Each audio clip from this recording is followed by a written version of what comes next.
Europe 1, 7h12. Le Zoom Echo d'Europe 1 matin. Bonjour Axel de Tarlet. Bonjour Maxime. Wall Street est à son plus haut historique. La bourse américaine bat record sur record. Est-ce que ça veut dire, Axel, que l'Amérique est en train d'échapper à la crise économique ? Eh bien écoutez, oui, l'Amérique est nettement moins touchée. On attend cette année plus de 2% de croissance aux États-Unis, alors que l'Europe est en récession.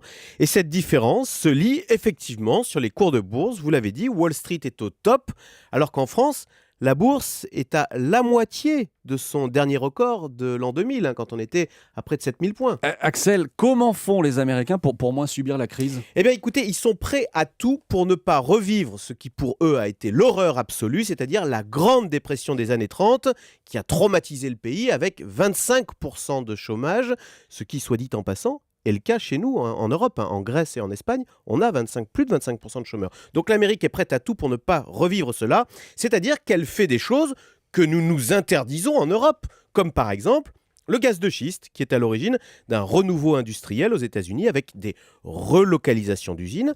Mais l'État américain, lui aussi, est prêt à faire des choses complètement taboues en Europe. Par exemple, Washington joue à fond la carte de la relance, avec un déficit public qui a dépassé les 10% en 2011, de quoi donner une attaque cardiaque à Angela Merkel. Et puis la Banque centrale américaine également fait massivement tourner la planche à billets. On imprime des dollars à tout va aux États-Unis. Et puis on fait baisser la valeur du dollar pour aider les exportateurs. Et ça marche ? Eh bien oui, ça marche. Quand on pousse tous les leviers à fond, levier monétaire, levier budgétaire, le tout dopé au gaz de schiste, on obtient des résultats. Plus de 2% de croissance, on l'a dit, et un chômage sous les 8%, alors que dans la zone euro, chez nous, on est à 12% de chômage. Ok, mais est-ce que cette politique américaine de déficit à tout crin n'a pas des effets pervers ? Alors si, bien sûr, ça crée de la dette, plus de 100% aux États-Unis, et de l'inflation, mais l'Amérique n'a pas peur de l'inflation. C'est même, pour elle, une façon d'effacer les dettes, puisque vous remboursez vos dettes avec une monnaie de singe. En fait, c'est une façon, si on y pense, de favoriser les jeunes qui s'endettent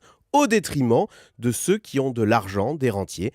Et on ferait peut-être bien, finalement, en Europe, de s'inspirer un peu de cette audace américaine qui, c'est vrai, est à des années-lumière de la rigueur allemande.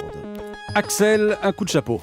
Un petit cocorico, notre système énergétique est considéré comme le 3e meilleur système au monde, derrière celui de la Norvège et de la Suède, selon une étude du cabinet Accenture, qui prend notamment en compte l'accès à l'électricité en France, son prix et nos rejets de CO2. Merci Axel de Tarlet.